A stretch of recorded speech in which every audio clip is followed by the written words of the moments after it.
Em nome de Jesus, louvado seja o Senhor. Que presença maravilhosa. Queridos, vamos abrir a Bíblia em Gênesis 41, 50. Gênesis, primeiro livrinho da Bíblia, facinho.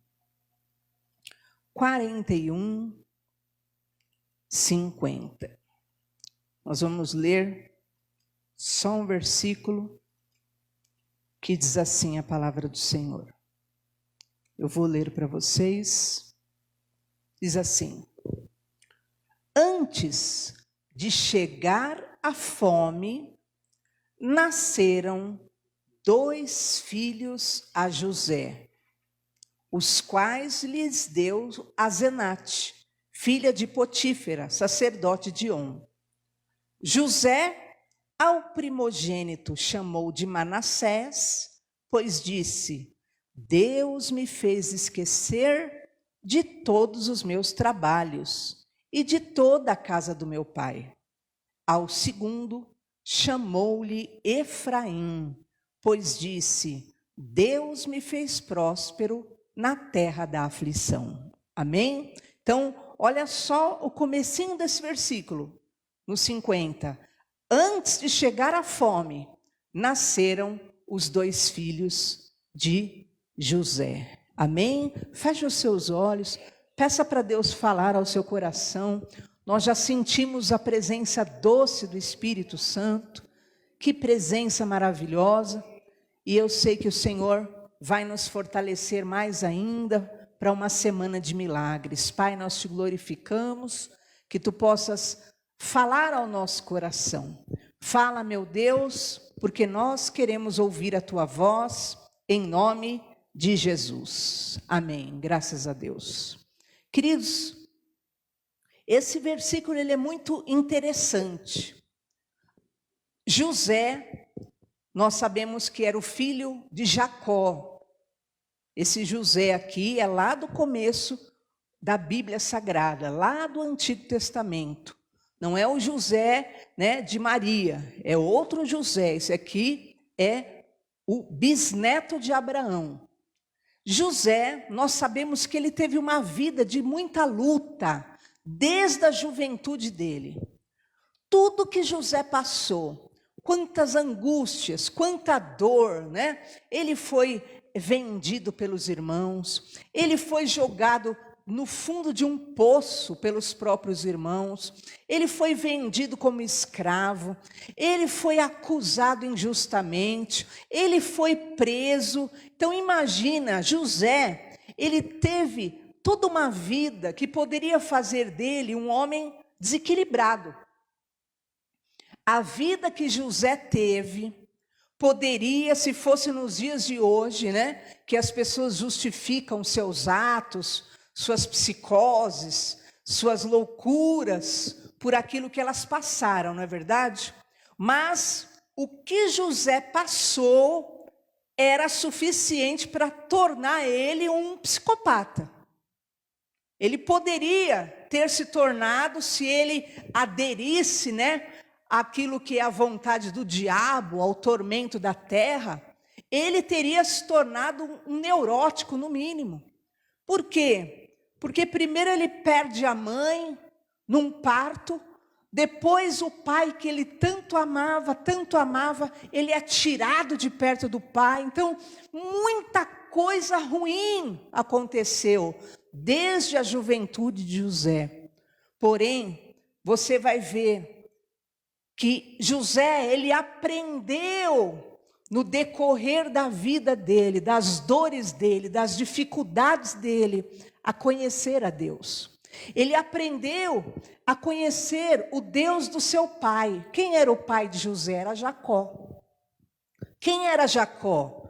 Jacó foi um homem, queridos, que no meio de um deserto, fugindo, no meio de um deserto, você imagina, quem já foi, né, teve a oportunidade de ir lá para aqueles lados lá de Israel, você lê assim na Bíblia: e Jesus foi para Nazaré, e Jesus foi para Galiléia, e você pensa assim: é igual ir ali na Praça da Árvore. Não, queridos, é deserto, né? A distância de um lugar para outro, olha, é deserto, é pelo deserto que anda.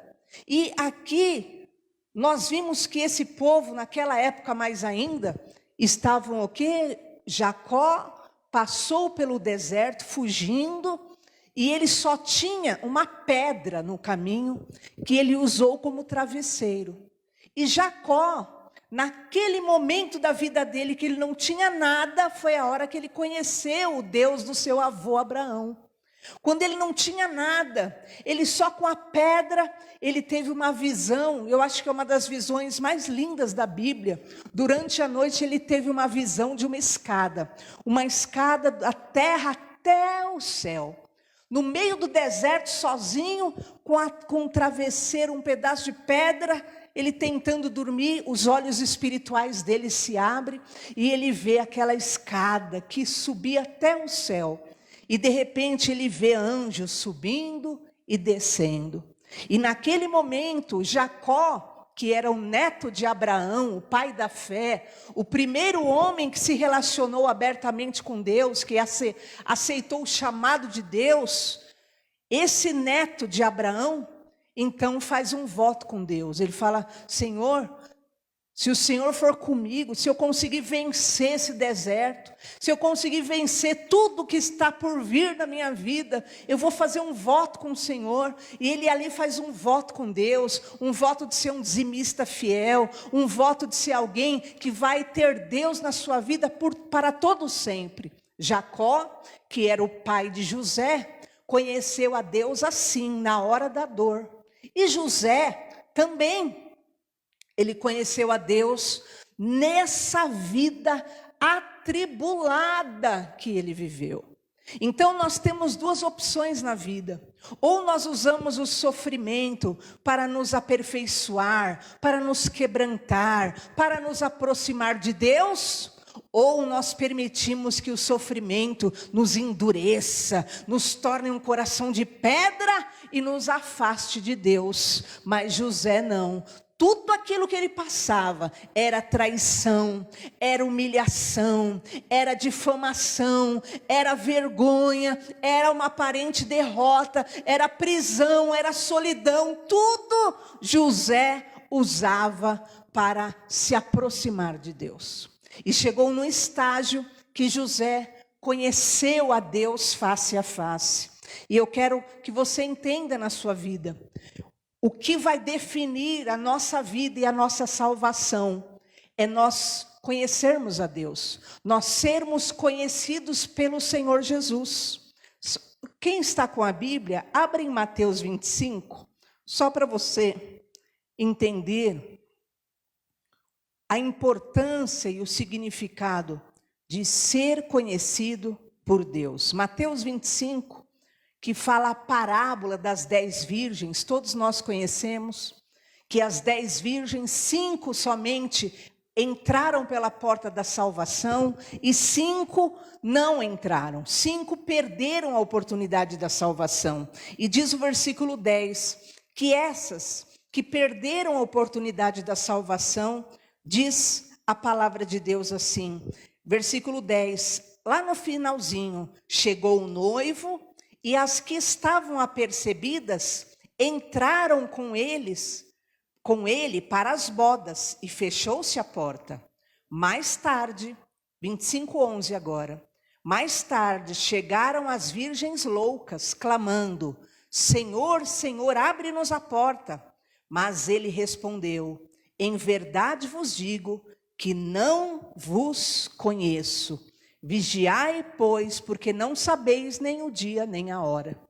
Então, perceba só o que diz a palavra de Deus, a importância de nós sermos conhecidos pelo Senhor. Aquele momento que a porta da salvação se fechou, elas começaram a bater na porta, diz lá, clamando: Senhor, versículo 11, abre-nos a porta, abre-nos. Mas o que Jesus respondeu para ela? Em verdade vos digo que eu não vos conheço. Então, uma das atitudes principais é nós sermos conhecidos por Deus. E Deus realmente o quê? Ter uma intimidade conosco. E como ocorre essa intimidade? É pela oração, É pela vida com Deus, porque você vai ver junto comigo, porque não é só porque eu expulso demônios que eu vou ser salvo. Não é só porque eu prego a palavra que eu vou ser salvo, não. Não é só porque uma pessoa declara que o Senhor Jesus é o Senhor que ela vai ser salvo, não. Mas como nós somos salvos? Pela comunhão com Deus, pela intimidade. Jesus, a palavra de Deus diz assim: o Senhor conhece os que são seus. Então o Senhor Jesus te conhece. Por que Ele te conhece? Ah, mas Ele é o Todo-Poderoso, Ele sabe de tudo. Mas os íntimos são aqueles que o que? Se abrem em oração, confessam seus pecados e falam com o Senhor Jesus e se relacionam com o Senhor Jesus. Estes são os que Jesus naquele dia vai dizer: bendito do meu Pai, você é meu bendito, você é meu filho amado, e esses o Senhor dará salvação. Mas aqueles que não se relacionam com Ele, que não têm uma vida com Ele, o que Ele vai dizer? Eu não te conheço. E olha só o que diz Lucas 13, 24 a 28.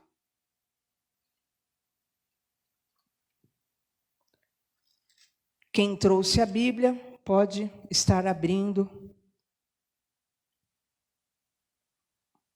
Versículo 24. Olha só, que sério que é essa passagem. Respondeu-lhe Jesus: se esforce por entrar pela porta estreita, porque eu vos digo que muitos procurarão entrar e não poderão. Olha agora. Quando o dono da casa se tiver levantado e fechado a porta, e vós, do lado de fora, começar a desabater, dizendo: Senhor, abre-nos a porta, ele vos responderá: não sei de onde sois. E então, esse é um dos momentos em que a Bíblia também mostra que não adianta nós simplesmente o quê?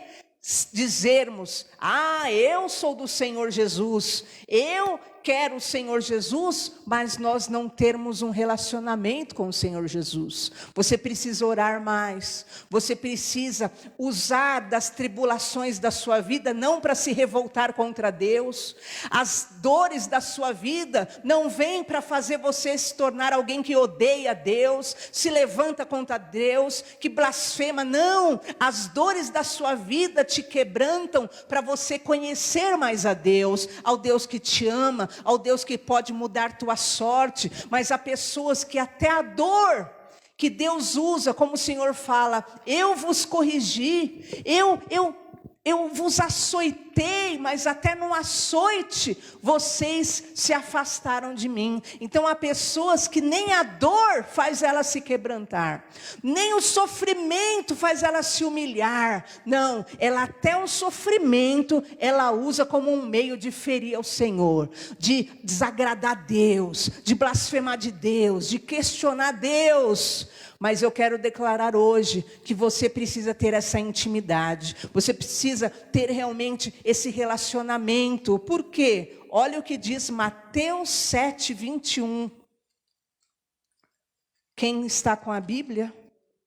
7, 21 a 23.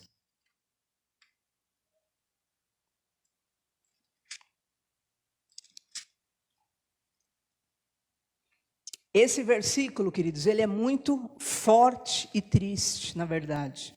Por quê? Porque você vai ver que não é todo mundo que diz Senhor, Senhor, que vai entrar no reino de Deus.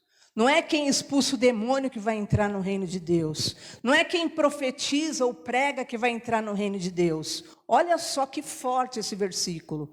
Nem todo o que me diz Senhor, Senhor, entrará no reino dos céus, mas aquele que faz a vontade do meu Pai que está nos céus.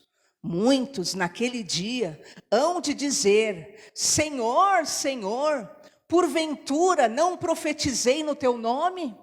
E em teu nome não expulsei demônios? E em teu nome não fiz muitos milagres? Então lhes direi explicitamente: nunca vos conheci.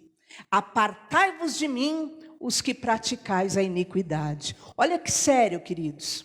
Quer dizer, nós recebermos um dom de Deus não nos qualifica como salvos. Então perceba nesse versículo que há pessoas que até fazem milagres, mas não significa que elas são salvas. Há pessoas que pregam, mas não significa que são salvas. Há pessoas que expulsam demônios, mas não significa que são salvos. Por quê? O que é que nos torna salvos? É a nossa fé e a nossa vida com o Senhor Jesus, a nossa intimidade com Ele. E perceba que o Senhor vai dizer para muitas pessoas: eu não te conheço. Eu não te conheço. Por quê? Porque aqui, José, ele era o neto de Abraão, o pai da fé. Mas se José não desenvolvesse a vida com Deus, ele não teria o quê? Conhecimento de Deus. E eu quero que você entenda hoje, em nome de Jesus Cristo, as lutas da vida de José o aproximaram do Senhor e trouxeram a cura sobre a alma dele. Uma cura tal, queridos, que nós vimos lá em Gênesis 41:50, eles dizendo: antes de chegar a fome, nasceram os dois filhos de José, Manassés e Efraim. Antes de chegar a um problema grande na terra, José já tinha resolvido um problema particular, já tinha resolvido um problema interior. Antes de chegar a um problema externo, José resolveu o seu problema interno. E eu quero dizer para você hoje, é tempo de você começar a se resolver com Deus. É tempo de você começar a resolver tua vida, tua mente, teu coração, teus pensamentos, tuas emoções. É tempo de você começar a governar a sua vida. Você sabia, queridos, que no planeta Terra, olha só que interessante, moram 8 bilhões de pessoas, 8 bi, no planeta Terra todinho, bilhões de pessoas. Seres vivos deve ter muitos mais trilhões, né? O que é ser vivo? Né? Os animais, né? Animais, os répteis, tudo isso. Então, seres vivos passam de trilhões e trilhões. Isso no planeta Terra.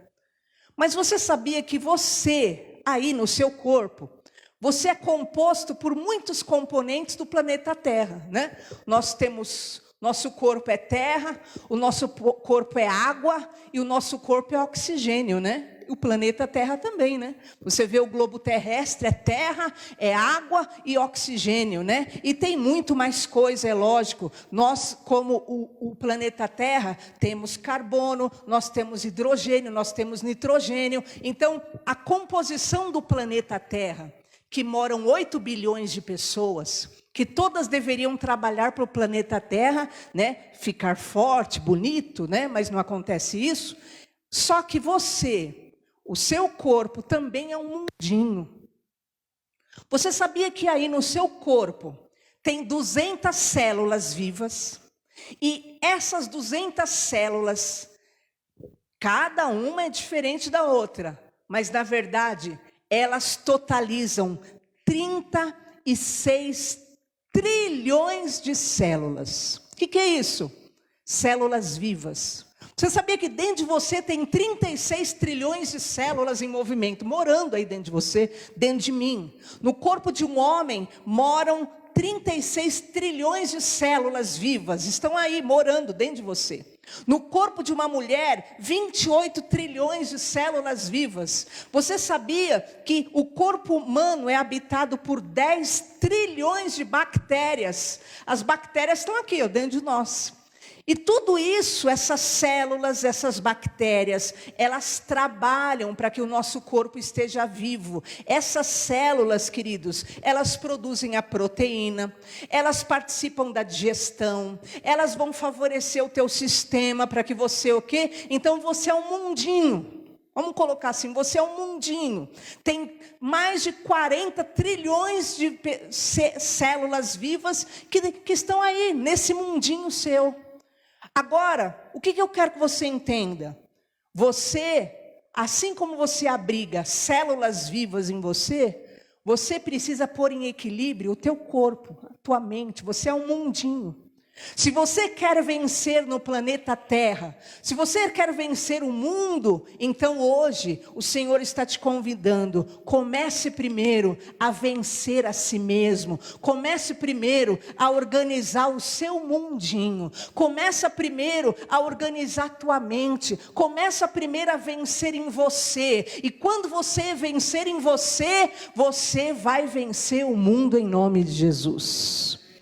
Enquanto você ficar nessa situação que você não vence nem a si mesmo, você, na verdade, está se autodestruindo, e você não consegue organizar nem suas ideias, nem suas emoções, nem é o básico em você mesmo, que é um pequeno mundinho. Imagina, querido, diante de um grande problema nessa terra, José, ele aprendeu em todo esse tempo de solidão, todo esse tempo de dor, todo esse tempo de tristeza, ele aprendeu a organizar e administrar propriamente o próprio coração, os próprios sentimentos. Ele deu um jeito no mundinho dele, ele organizou as coisas, ele organizou a vida com Deus, ele organizou a sua existência. E sabe o que aconteceu? O que está escrito em 1 João 5,4: a vitória que vence o mundo é a nossa fé. E eu quero declarar: organize a sua vida primeiramente, organize através da fé. Eu tenho um Deus poderoso que me ama, eu tenho um Deus poderoso que pode me fazer vencer. Existe um Deus poderoso na minha vida, e esse Deus poderoso está comigo nesse fundo de poço, está comigo nessa prisão. Esse Deus poderoso tem poder. A vitória que vence o mundo é a tua fé. Você não pode perder a fé. Você quer vencer esses conflitos mentais, esses conflitos emocionais, então a vitória que vence no teu mundinho é a fé. Você não pode abandonar a fé para querer vencer. Você precisa crer: Deus está contigo e é poderoso para te dar a vitória no nome do Senhor Jesus. A vitória que vence o mundo é a fé.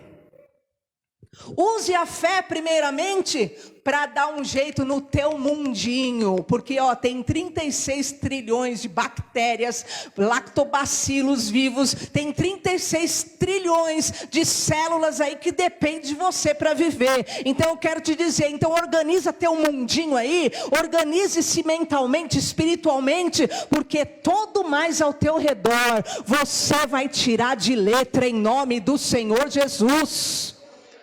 Quando José, queridos, ele organizou o mundinho dele, o eu dele, a vida dele com Deus, tudo estava em paz enquanto ele sofria, tudo estava em paz enquanto ele era atribulado. Mas quando ele organizou a mente, o coração, a alma, o relacionamento com Deus, disse lá, vocês viram? Que vinha fome sobre a terra. Isso é muito sério. Veio uma crise mundial, queridos. Crise de fome sobre a terra. Escassez. Problema gravíssimo que atingiria todo mundo. Mas José, ele o quê? Ele já estava resolvido com o passado dele. Vocês viram que a Bíblia fez questão de dizer: antes de vir a fome, já tinha nascido quem? Manassés e Efraim. Quem é Manassés e Efraim? Manassés é aquele que significa, ele já tinha declarado, né? Deus me fez esquecer as dores do meu passado. E quem é Efraim? Deus me fez vencer na terra da aflição. Ele já tinha vencido tudo que ele passou. Ele já tinha esquecido, deixado o passado para trás. E por isso, quando veio o problema mundial, não tinha mais poder de agir na vida dele. E é isso que eu quero que você entenda. Está na hora de você organizar a tua vida espiritual, emocional, psicológica, como o próprio Jesus falou para Ezequias: põe em ordem a tua casa. Então é hora de você organizar a tua vida mental e espiritual, para que você tenha equilíbrio para vencer a situação externa que está por vir na terra e que ronda a tua vida. Quando você vence dentro, você terá equilíbrio para vencer fora. E então nós conhecemos a passagem, né, de Gênesis 41, que é interessante. O faraó, Deus mostrou para faraó que viriam 7 anos de abastança, fartura, e mais 7 anos de miséria, fome. O que aconteceu nesse momento? A fome ia vir na terra, momento de crise econômica, momento de escassez financeira, e nesse momento José tinha todas as características para conseguir vencer naquele período. E então, se você ver Gênesis 41, vamos voltar lá para encerrar nesses capítulos agora. Gênesis 41, 33... Quando José fala, olha, Deus está falando que vai vir fome na terra, Deus está falando que vai vir uma grande crise mundial, Deus está falando isso, e então é necessário alguém para vencer nesse tempo de crise. Quem é que vai conseguir vencer num tempo de crise mundial? Quem está desequilibrado? Quem não esquece o passado? Quem fica com vitimismo, apegado às derrotas, às dores da vida? Não. A pessoa que está fragilizada, ela perde a força. Quem vai vencer é quem já está ajustado, é quem já resolveu o seu passado, é quem deixou as coisas velhas para trás e está determinado a alcançar o novo de Deus. São esses que vão vencer. E então você vê aí em Gênesis 41, 33, 3 características que José tinha e podia vencer toda aquela crise mundial que estava chegando. Primeiro, foi dito, versículo 33, que era importante que a pessoa, agora pois, escolha Faraó, um homem ajuizado. Quem ia poder lidar com aquela crise mundial? Um homem ajuizado. Então, primeira característica que você tem que refazer, reconstruir e ter na tua vida, tenha juízo.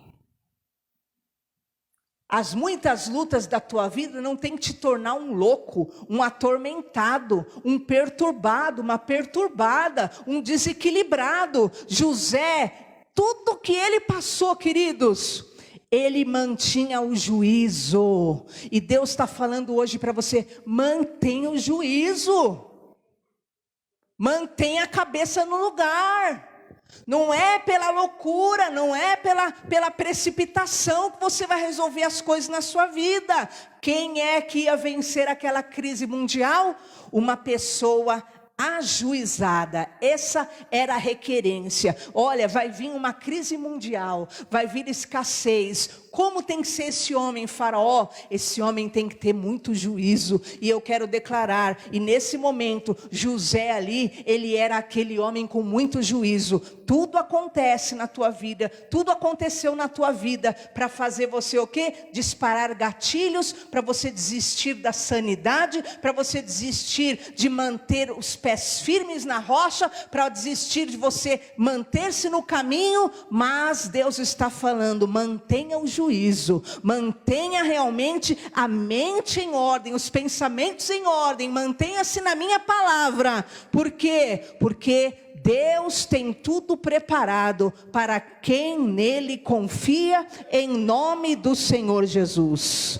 José não virou um psicopata, ele não virou um homem desequilibrado. Quem tem juízo é alguém que pensa para tomar as decisões. Ele é capaz de discernir, ele é capaz de avaliar as coisas. Quem tem juízo, ele sabe fazer avaliação das coisas, ele sabe apreciar, ele sabe ter opinião sensata, não movido pela sensação, pela emoção, pelo desequilíbrio, pela raiva, pela amargura, pela vingança. Não, quem tem juízo tem capacidade de raciocinar em situações delicadas, difíceis. Quem tem juízos procura evitar perigos e inconveniências, riscos. E José, naquele momento, perto de uma crise global, ele era um dos homens que mantinha o juízo. E queridos, eu quero falar para você, o mundo está virando uma loucura, as pessoas estão totalmente desequilibradas, e Deus está falando para você, mantenha o juízo, resolva as suas pendências emocionais, liberte-se, perdoe, trate-se emocionalmente no meu altar, mantenha o teu juízo, porque você será diferenciado nessa geração que está totalmente desequilibrada. Mantenha o juízo. Segundo lugar, olha a ordem que foi dada na palavra de Deus, que aquele homem precisava o quê? Versículo 33, ser sábio. Não era para ele ser um tolo, era para ele ser sensato, que é alguém que realmente não é guiado pela emoção, pelo sentimento. Qual é a característica do sábio, queridos? A responsabilidade. Assume a responsabilidade e não transfere para os outros as suas culpas. Qual é a característica do sábio? Ele tem empatia, ele se coloca no lugar do outro. Característica do sábio, tem humildade, tem disposição para aprender, para ser ajudado. Então isso é característica do sábio, a humildade, ter o equilíbrio emocional, sabe equilibrar as emoções, não deixa que as emoções atrapalhem a sua vida, as suas decisões, não te deixa tomar atitudes precipitadas. Outra atitude do sábio, ele tem bom senso, ele julga as coisas de forma equilibrada, com normas sociais, normais, legais. Em nome de Jesus, José, por tudo que ele passou, ele não tinha perdido a sabedoria. Qual sabedoria? A palavra de Deus diz que o princípio da sabedoria é temer a Deus. E quando você teme a Deus, você se torna alguém apto, capacitado para vencer muitas dificuldades nesse mundo, porque ao invés de você fazer o que o teu coração quer, você mantém o equilíbrio para seguir a palavra e a direção que Deus tem para a tua vida. E eu quero declarar em nome de Jesus hoje, receba a sabedoria do alto, que vem pela palavra de Deus. Não entre naquilo que é a loucura desse mundo, mas realmente mantenha o coração na palavra de Deus, que vai te guiar por pastos verdejantes, em nome de Jesus. A crise vinha na terra, e só havia um homem, queridos, que podia vencer aquela crise. E esse homem era José. Sabe qual era a terceira característica que José tinha? O poder da administração. Diz então, versículo 36, que ele ajuntou administradores. 35. E ele então levanta administradores. E eu quero dizer para você, você precisa, como cristão, dessa bênção na sua vida. Aprenda a gerenciar seu tempo, aprenda a gerenciar suas emoções e aprenda a gerenciar tuas finanças. Nós estamos em um tempo, nós estamos vendo, tudo pegando fogo. Queridos, é inevitável e você sabe disso. É questão de tempo que todo esse fogo em todo lugar do Brasil vai gerar uma escassez de alimentos, vai gerar um aumento naquilo que são os alimentos. Então, qual é a atitude? Como nós vamos sobreviver em tempo de crise? Primeiro, resolva suas crises. Abandone as pendências emocionais e espirituais para você ter equilíbrio, para lidar com o que está por vir no mundo, porque os dias são maus.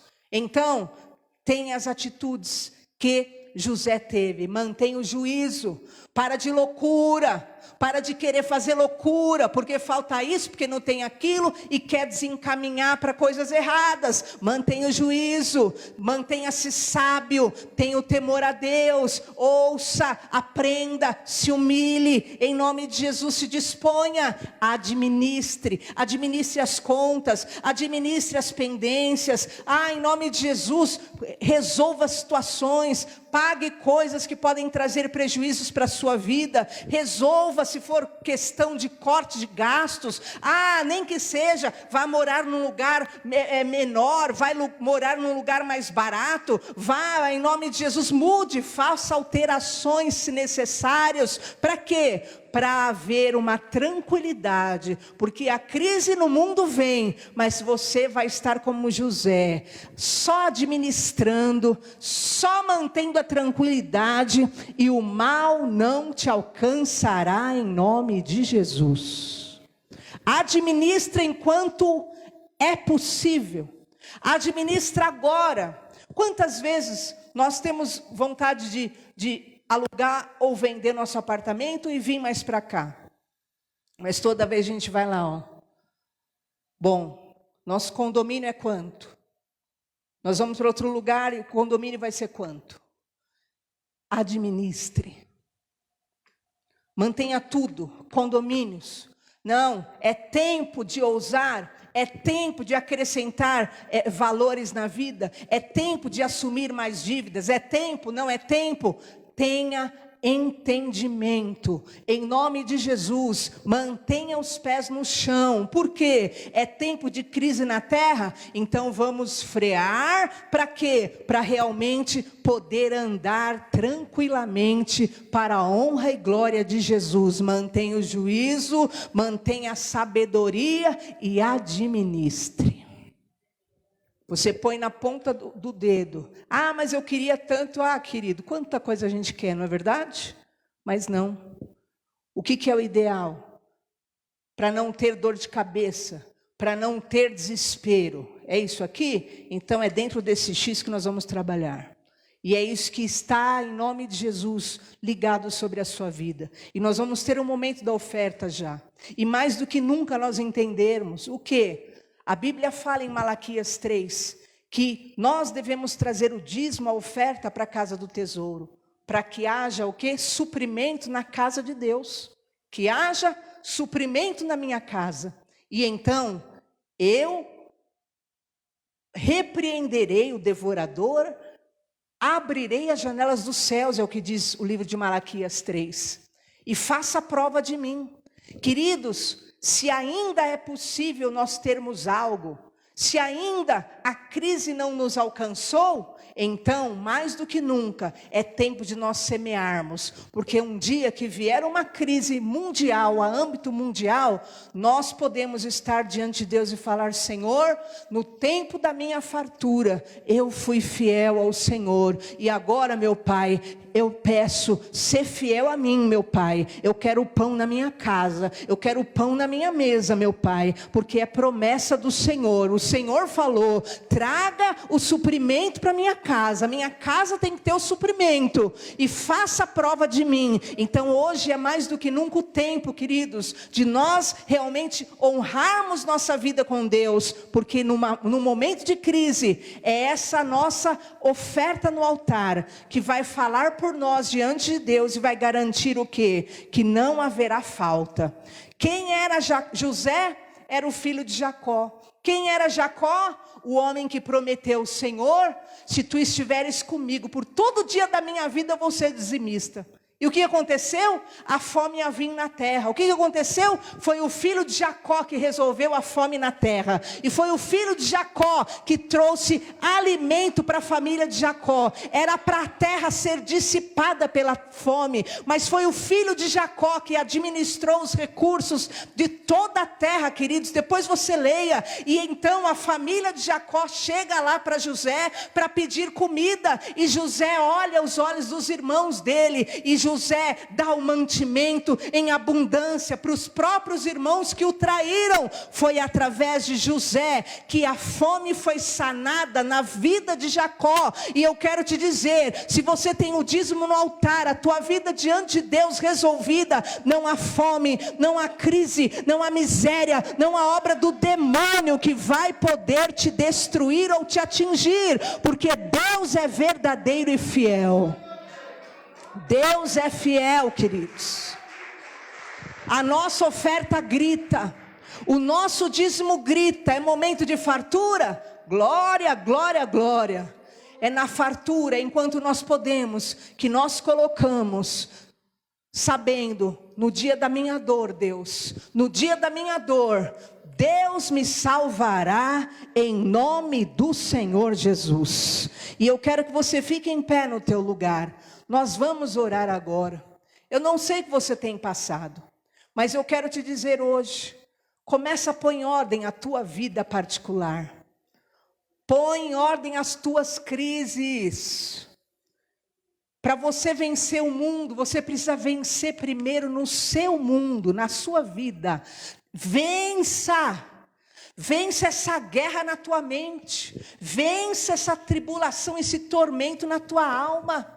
Perdoe se for o caso de perdoar.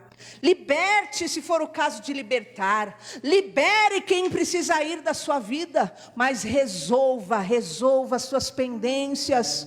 Porque na hora que vier a luta externa, você já está resolvido internamente. E você vai ter cabeça para resolver todas as coisas. Sem entrar em pânico. Sem perder o juízo. Sem fazer coisa errada, precipitada. Sem jogar tudo para o ar. Você vai manter o juízo. Você vai manter-se na sabedoria da palavra. E você vai ter administrado. Estará tudo sob controle. Ah, Senhor, eu já resolvi isso. Para que isso esteja debaixo do meu controle, para que isso esteja ali debaixo da condição que eu tenho, para eu não ter dor de cabeça. Ah, Senhor, começa a colocar a tua vida em ordem. Administre suas emoções, administre seu tempo, administre suas finanças. Coloque primeiro Deus em primeiro lugar na tua vida. Foi isso que José aprendeu a fazer. Porque vai chegar a hora, queridos, que por mais que nós tenhamos pessoas que nos amem, elas não estarão conosco. E essa é uma realidade. Por mais que você tenha pessoas que você ame, elas não estarão conosco para sempre. E um dia nós estaremos só. E nessa hora, você precisará ter conhecimento de quem é Deus na sua vida, do teu Deus. Você precisará ter conhecimento do teu Deus para você não afundar, para você não desistir, para você não perder o juízo, para você não perder a sensatez, para você não parar numa rua de amargura. Fale com o Senhor agora em nome do Senhor Jesus. Coloque o Senhor em primeiro lugar, restabeleça a comunhão com o Senhor Jesus hoje. Se você está sem orar, se você está sem comunhão com o Senhor Jesus, independente do dom que você tenha, independente dos anos de igreja que você tenha, se você está sem comunhão com Jesus, restabeleça a comunhão hoje. Começa a falar com o Senhor, como foi orado aqui pela presbítera Elaine. Ah, Senhor, perdoa a nossa apostasia.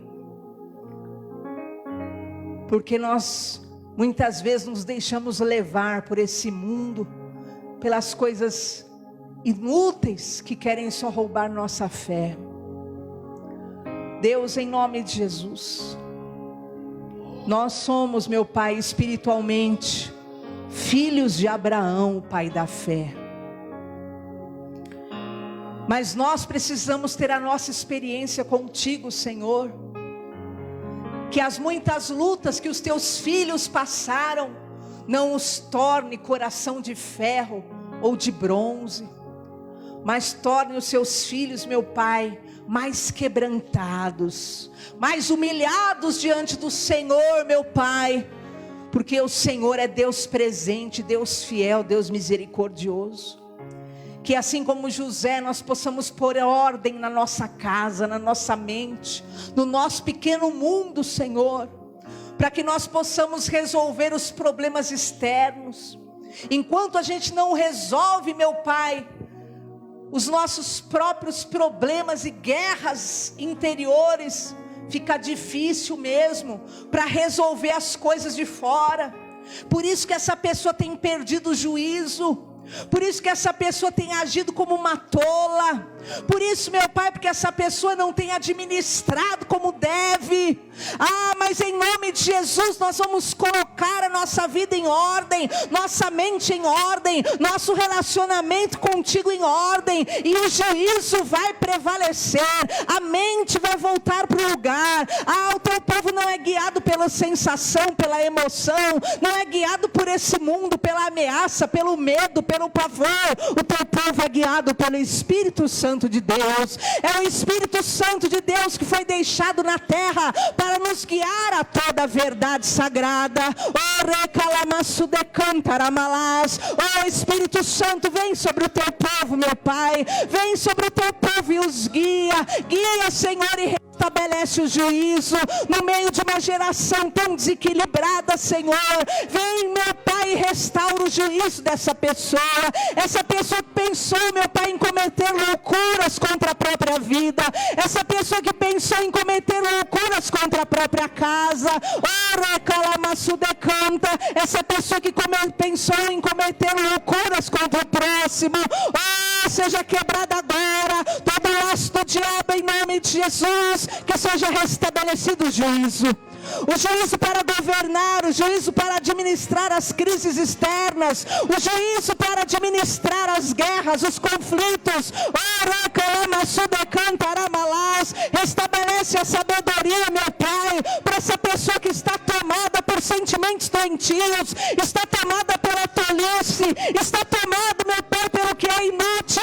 Quebra agora em nome de Jesus essa força do mal, essa tolice, essa paixão infame, esse sentimento maligno, demoníaco, essa precipitação caia por terra.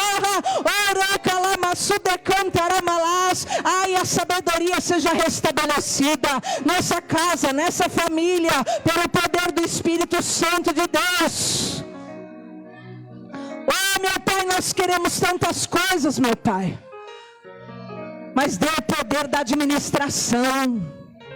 Porque é melhor nós termos paz e tranquilidade e sossego dentro da nossa possibilidade, do que irmos além, não termos condições de arcar e ficar desesperado e ficar atormentado. Não, Senhor, ainda que nós tenhamos que recuar e levar uma vida mais humilde, levar uma vida mais tranquila, Senhor, em nome de Jesus, dê ao teu povo o poder de administrar, o poder de administrar o que tem. Porque quem é fiel no pouco, sobre o muito Deus o colocará. É melhor ter o pouco com justiça e paz, do que o muito com confusão e tormento, diz a palavra de Deus. Dê o poder da administração. Senhor, a crise no mundo, meu Pai, tenha misericórdia do teu povo. Honra, Senhor, honra o teu povo que tem mantido, meu Pai, a estabilidade, as portas abertas da tua igreja. Tu disseste, Senhor amado, traga o suprimento para minha casa e faça a prova de mim. Meu Deus, que não falte suprimento na tua casa. Senhor, que o teu povo entenda o poder da oferta do dízimo no altar, e que seja repreendido o devorador, o migrador, o destruidor da vida deles, em todas as áreas. Que não haja falta, mas haja abundância, fartura, prosperidade, riqueza, portas abertas. Nós oramos, Senhor, enxuga as lágrimas, meu Deus, dê a provisão, dê o sustento, dê o equilíbrio financeiro, dê a honra, restabelece o juízo nessa noite, em nome de Jesus. E que todos tenham uma semana abençoada, tranquila, confiante, porque estão dando os passos certos, debaixo da direção de Deus. E Deus tudo fará, em nome do Senhor Jesus. Amém. Glória a Jesus. Louvado seja o Senhor. E eu peço, por favor, que você pegue na sua cadeira esse envelope. Esse é o momento de nós orarmos. Esse é o momento de nós olharmos pela nossa vida financeira. E esse momento é muito importante, queridos, é muito importante. E realmente é necessário entender o quê? Quando há falta no mundo, as pessoas recorrem à igreja.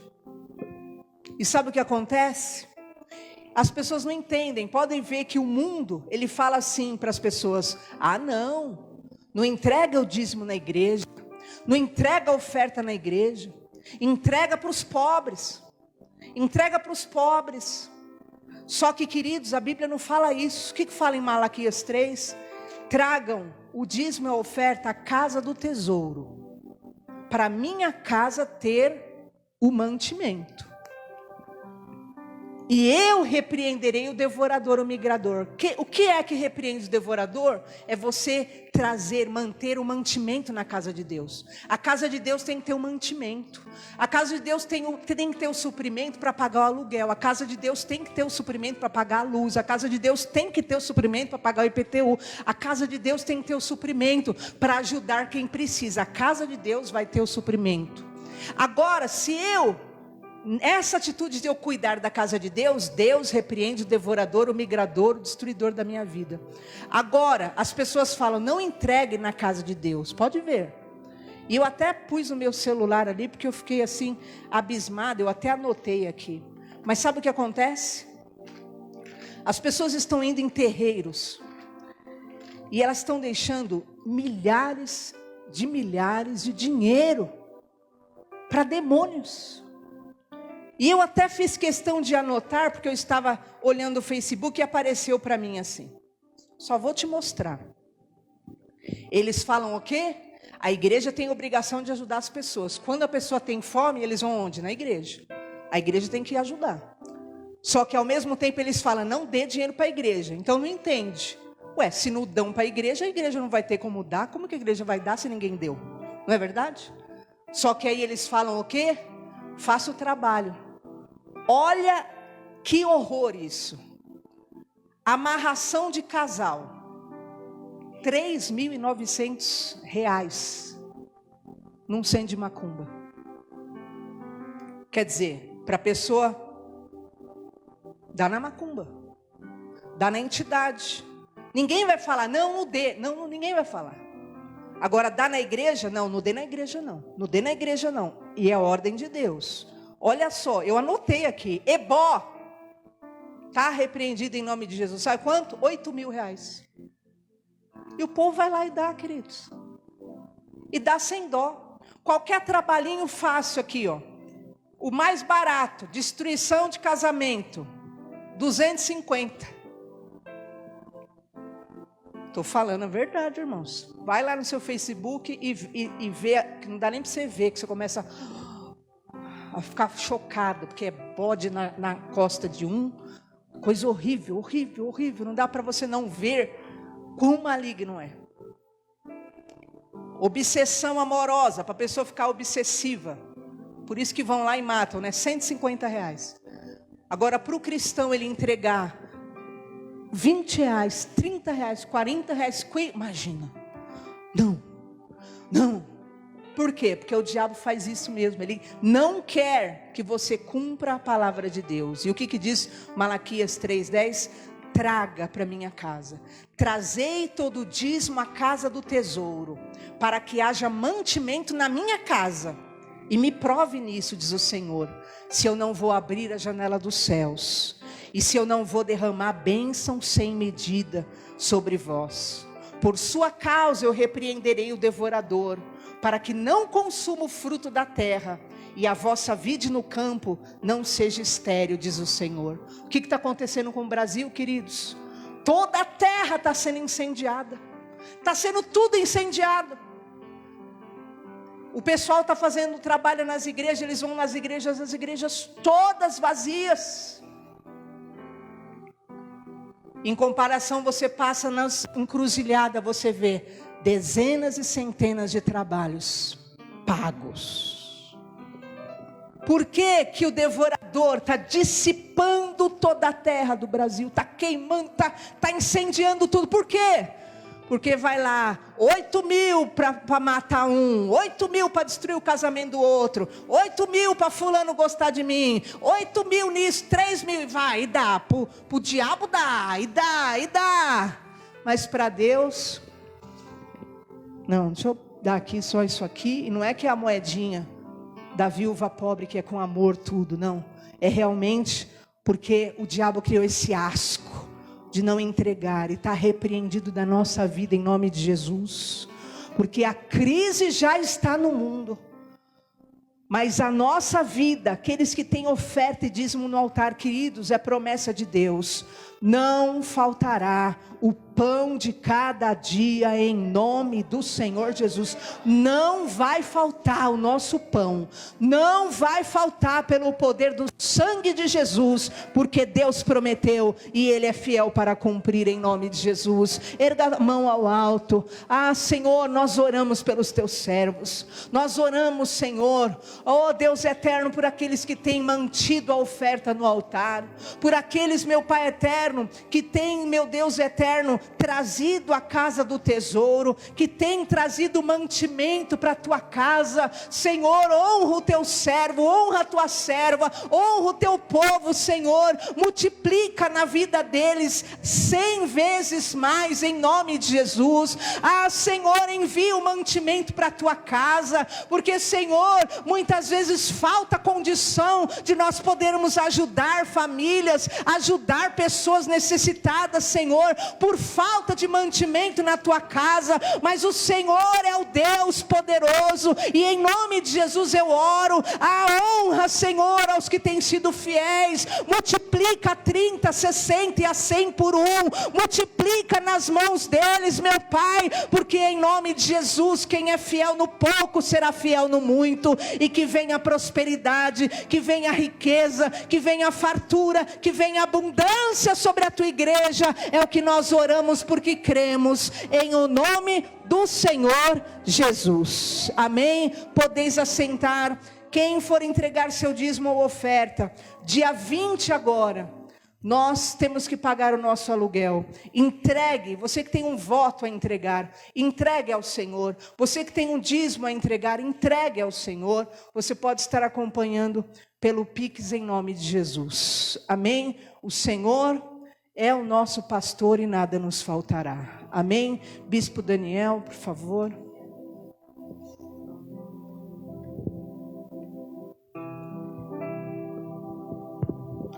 Boa noite, irmãos, graça e paz, amém? Glórias a Deus. E essa é uma grande verdade. Os problemas aumentarão cada dia mais na nação, no mundo, e haverá uma escassez. Por isso que eu sempre oro para que, se Deus nos der uma oportunidade de nós comprarmos um lugar próprio, nós vamos comprar. Que a gente paga aqui dá suficiente para pagar a prestação de um imóvel próprio. É uma coisa que me chocou. Eu voltando do trabalho e fui deixar a última pessoa. Tem um lugar aqui na Zona Sul, uma rua chamada, o nome é esse, Sovaco da Cobra. Aqui na Zona Sul, perto do Pantanal ali. E aí, fui deixar a última pessoa para vir embora. A pessoa falou, tem certeza que vai entrar por aí? Tem? Não, por quê? O GPS está... O senhor vai se assustar. Tinha mais ou menos umas 8 mulheres com roupa de gira. E agora estava fazendo uma pagode cumba. Então, pega o ponto, transforma em ritmo de pagode pesado. E aí eu vi a bancada que só tinha tais marcas de cachaça, e todo mundo bebendo, churrasco comendo solto, tocando lá, o diabo tomando as pessoas, todo mundo dando cachaça para todo mundo, e o diabo tomando conta. Há um projeto aí que estão dizendo que haverá desapropriação das terras queimadas. Então tudo que é terra que já passou por queimada, vão desapropriar. E Deus só quer que você faça uma coisa, para que as janelas dos céus não fechem sobre a tua vida. se valha de Malaquias 3:10. E eu te garanto, nenhum mal te sucederá, e nem praga alguma chegará à tua tenda. Você crê nisso em nome de Jesus? Terça-feira é o nosso culto da palavra e logo após nós estamos numa campanha pelas famílias. Esteja conosco para nós orarmos pela sua casa. Quinta-feira, o culto da vitória e domingo o culto de celebração. Amém? Vamos ficar de pé? Deus abençoe a vida de cada um de vocês que estão conosco nesta noite. Que Deus os abençoe. Amém? Que o amor de Deus Pai, a graça de Jesus Cristo, a consolação do Santo Espírito do Senhor esteja sobre você. Que Ele te abençoe e te guarde. Que nunca falte paz, alegria, suprimento.